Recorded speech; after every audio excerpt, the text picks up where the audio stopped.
Sir, आज आपको Hindi grammar की तीसरी क्लास लेके आया हूँ, जिसमें मुझे आपको सर्वनाम पढ़ाना है। क्या पढ़ाना है? सर्वनाम। तो सर्वनाम में देखिए आप लोग, पहले हम परिभाषा पढ़ते हैं सर्वनाम की। हमने संज्ञा आपको पढ़ा दी है, संज्ञा के भेद पढ़ा दिए, लिंग वचन कारक सभी कवर कर लिए हैं। ठीक, तो हमें पढ़ना है सर्वनाम।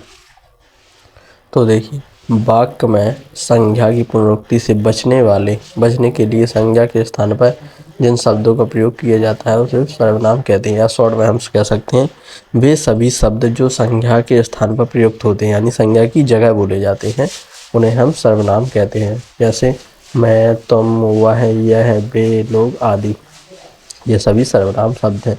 जैसे मैं किसी व्यक्ति को नाम से न पुकारकर तुम आप कहकर पुकारूं, तो वहाँ पे सर्वनाम होगा, यानी कि जिस भी चीज़ का नाम होता है वो संज्ञा होता है, और जिस चीज़ को हम नाम से न पुकारें, किसी अन्य चीज़ से, मैं, तुम, आप, वह, इन सर्वनाम शब्दों का यूज करें तो इनको हम सर्वनाम कहेंगे। क्या कहेंगे? सर्वनाम। ठीक है, आशा करता हूँ समझ में आ गया होगा आपको। तो सर्वनाम के भेद होते हैं, तो सर्वनाम के भेद 5 होते हैं। पहला वो 6: पुरुषवाचक सर्वनाम, निजवाचक सर्वनाम, निश्चयवाचक, अनिश्चयवाचक, संबंधवाचक और प्रश्नवाचक। तो इस प्रकार से ये आपके 6 प्रकार हैं। ठीक है ना। अब देखते हैं हम सर्वनाम शब्द। तो हिंदी में कुल सर्वनाम 11 हैं। ठीक ना। मैं, तुम, आप, वह, यह, कोई, जो, सो, कुछ, कौन, ये सभी आपको सर्वनाम शब्द पढ़ने हैं, प्रयोग करने हैं। ठीक, तो आइए हम पहला प्रकार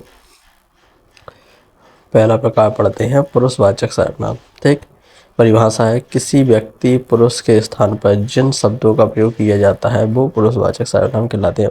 मतलब जब पुरुषवाचक पुरुष की पहचान हो और पुरुष का नाम न लेकर वहाँ पे मैं जो शब्द यूज करूँगा वह है तुम, हम, तो जो शब्द यूज करेंगे तो उनको हम पुरुषवाचक सर्वनाम कहेंगे। जैसे किसी भी प्रसंग में वक्ता के सामने 3 प्रकार के पुरुष होते हैं। पहला प्रथम पुरुष, और द्वितीय पुरुष और तृतीय पुरुष। तो प्रथम पुरुष को बोलते हैं उत्तम पुरुष, द्वितीय पुरुष को बोलते हैं मध्यम पुरुष और तृतीय पुरुष को बोलते हैं अन्य पुरुष, जो संस्कृत में होते हैं। ठीक, जैसे वह प्रथम पुरुष में वह स्वयं है, द्वितीय पुरुष में सुनने वाला है, तृतीय में अन्य व्यक्ति हो जाएगा। ठीक, आइए देखते हैं हम नीचे मैं, तुम, हम, इनको हम वाक्य में प्रयोग करके देखते हैं शब्दों को। देखो, तो मैं से मैंने, मुझे, मुझको, मुझसे, मेरा, मेरे, मेरी, मेरे लिए, मुझ में, मुझ पर। तो मैं से जितने शब्द होंगे तो यहाँ से यूज होगा। ठीक, अब है जैसे तुम, तो तुमसे, तुम्हारा, तुम्हारी, तुम्हारे, तुमको, तुमसे, तुमने, तुम्हें, तुम में, तुम पर ये शब्द यूज होंगे। जैसे मैं तुम्हारा भाई हूँ। ठीक, तुम मेरे भाई हो, मैं तुम्हारे लिए आया हूँ। तो ऐसे इन वाक्यों के जो बीच में यूज होंगे। ठीक, हम में हमारा, हमारी, हमारे, हम पर, हम, हमें, हमको, हमसे, हम में, हमने। तो ये शब्द सब हमारे कहाँ होंगे? हम के लिए यूज होंगे। जैसे अगला है आप, तो आप में हो जाएगा आपका, आपकी, आपको, आपके लिए, आपके द्वारा, आपने, आपसे, आप में, आप पर। ठीक, जैसे तू है तो तूने, तुझे, तेरा, तेरे, तुझको, तुझ पर, तुझ में, तुझसे, वह, उसका, उसकी, उसके। तो ये सब तो कहाँ पे यूज होंगे? सब। जैसे वह हो गया बे मतलब उनका, उनकी, उनके, उन्होंने। तो इन बे शब्दों का जैसे किसी दूसरे व्यक्ति के लिए हम यूज करें तो जैसे बे लोग जा रहे हैं तो अन्य व्यक्ति की बात चली तो वहाँ पे बे होगा। वह जा रहा है, यानी कि सामने वाले से कह रहे हैं वह जा रहा है। तुम जा रहे हो, जो हमारे सामने खड़ा है उसी से हम कह रहे हैं तो तुम जा रहे हो। ठीक है, हम यानी कि हम और हमारे साथ में कोई होगा तो वो। ठीक, जैसे मैं है तो मैं खुद स्वयं के बारे में बात कर रहा हूँ कि मैं जा रहा हूँ। ठीक, आइए देखते हैं अब निजवाचक सर्वनाम। दूसरा है निजवाचक सर्वनाम। कौन सा है आपका? निजवाचक सर्वनाम। लेखक या वक्ता द्वारा स्वयं अपने लिए जिन सर्वनाम शब्दों का प्रयोग किया जाता है उन्हें निजवाचक सर्वनाम कहते हैं। अब जैसे स्वयं के लिए जो शब्द यूज होंगे, जैसे मैं स्वयं चली जाऊंगी, वह घर अपने आप चला जाएगा। तो वह यानी खुद के बारे में बता रहा है या दूसरे व्यक्ति के बारे में। तो जब मैं या स्वयं के लिए कहेगा तो निजवाचक, निज मतलब खुद के लिए, निज स्वयं के लिए। निश्चय तीसरा, तो वे सर्वनाम जो किसी निश्चित वस्तु, व्यक्ति या स्थान की ओर समीप या दूर संकेत करते हैं वे निश्चय सर्वनाम कहलाते हैं। ठीक ना। निश्चय यानी समीप या दूर, यानी कि पास के हों या दूर। जैसे वह है, यह है, जैसे हमसे थोड़ी बगल में खड़ा है, जैसे कोई व्यक्ति खड़ा है तो वह जा रहा है। ठीक ना। जैसे हमसे दूरी पर है, हमसे, जैसे मैं यहाँ पर हूँ तो भाई वहाँ पर खड़ा हुआ है थोड़ी दूर, तो मैं कहूँगा कि वह जा रहा है। ठीक ना। अगर मेरे पास में खड़ा है, बगल में खड़ा है, तो मैं कहूँगा यह जा रहा है। ठीक। और फिर से दूर है कोई तो हम बोलेंगे वो वे जा रहे हैं, वे दोनों जा रहे हैं वो। ठीक ना। ये अब जैसे पास में खड़ा है तो ये हो जाएगा यह ये जा रहा है। इसको हम इंग्लिश में पढ़ते हैं दिस और दैट के यूज के अनुसार। ठीक ना। दिस और दैट, जैसे दिस का होगा पास के लिए, दैट का होगा दूर के लिए। ठीक। जैसे वे दिल्ली जा रहे हैं, तो वे दिल्ली जा रहे हैं यानी कोई दूसरा व्यक्ति है दूर खड़ा है, उसके बारे में हम कह रहे हैं कि वे दिल्ली जा रहे हैं। ठीक ना। अगर वे की जगह यहाँ पे बगल में खड़ा होता है तो हम बोल देते यह दिल्ली जा रहा है या वह दिल्ली जा रहा है। ठीक। तो इस प्रकार से इस गांव के बाहर पुराना मंदिर है। ठीक ना। तो इस गांव के मतलब इसी गांव के, हम बोलते उस गांव के, तो यानी दूर का हो जाता है कि दूर वाले की बात चल रही। ठीक। आइए नोट देखते हैं। यह और वह अन्य पुरुषवाचक संज्ञा के स्थान पर सर्वनाम भी हैं और निश्चय वाचक सर्वनाम भी है। दूर या निकट की वस्तु, व्यक्ति के लिए मैंने जैसा बताया ये कि दूर या निकट के लिए हम निश्चयवाचक का यूज करते हैं। देखो नीचे, यह का मतलब इसका, इसकी, इसके, इसमें, इस पर, इसने, इसे, इसको, इसके लिए, इससे, इतने शब्द यूज होंगे। वह के लिए उसका, उसकी, उसके, उसको, उसने, उसे, उसके लिए, उसमें, उस पर, उससे। ए के लिए इनका, इनकी, इनके, इनको, इनसे, इन्हें, इन्होंने, इनमें, इन पर। और बे के लिए होगा उनका, उनकी, उनके, उनको, उनसे, उन्हें, उन्होंने, उनमें, उन पर। ये सब तो यूज होंगे आपके निश्चय में। अब पढ़ना है हमें अनिश्चयवाचक। कौन सा पढ़ना है? अनिश्चयवाचक। ठीक। देखते हैं हम अनिश्चयवाचक सर्वनाम। तो जिन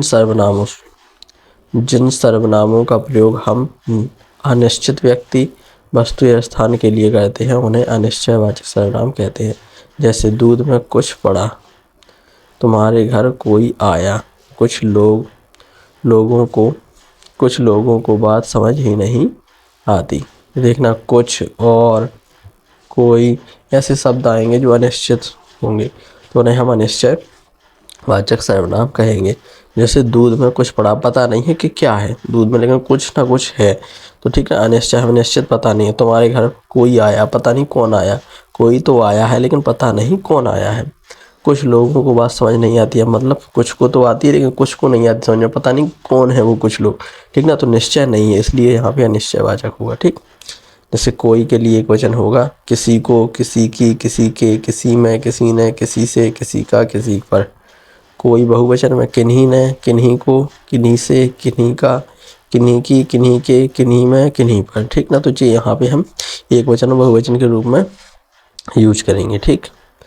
आइए अब संबंध वाचक सर्वनाम कौन सा है आपका? संबंध वाचक सर्वनाम। तो हम पढ़ेंगे अब संबंधवाचक। तो संबंधवाचक में क्या है आपका?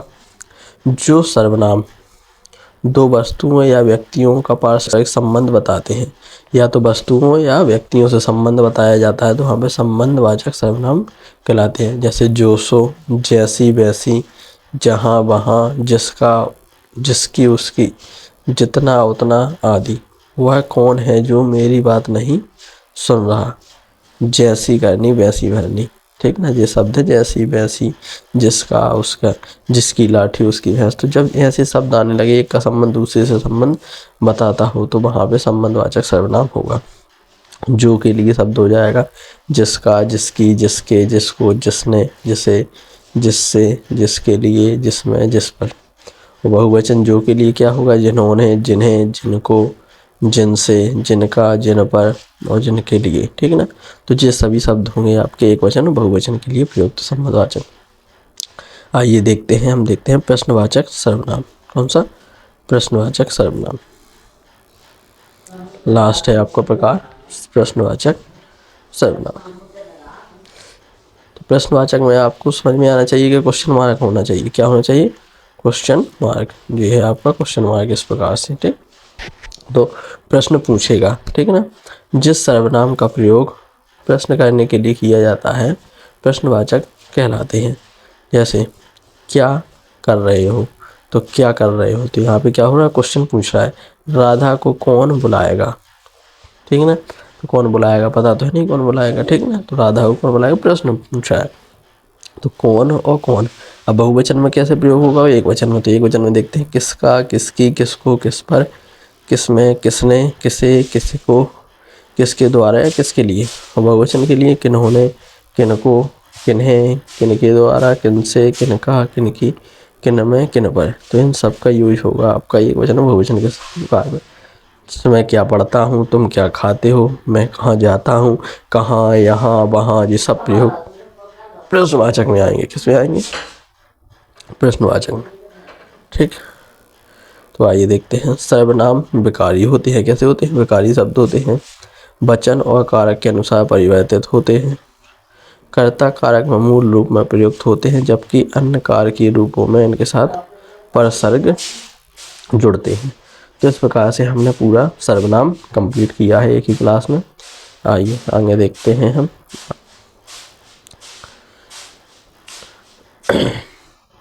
तो देखो सर्वनाम टॉपिक हमने आज तीसरा टॉपिक था आपका हिंदी का पूरा कवर कर लिया है। आशा करता हूँ आप सभी को बहुत शानदार तरीके से समझ में आया होगा।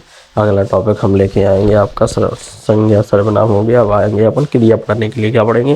क्रिया। तो मिलेंगे अगले टॉपिक में अगली क्लास में। जब तक के लिए बने रहिए the Buddha coaching institute by Pradeep sir के साथ। चैनल को सब्सक्राइब कीजिए और अपने दोस्तों यारों के पास शेयर कीजिए, ठीक है ना। धन्यवाद। मिलते हैं अगली क्लास में। जब तक के लिए अलविदा।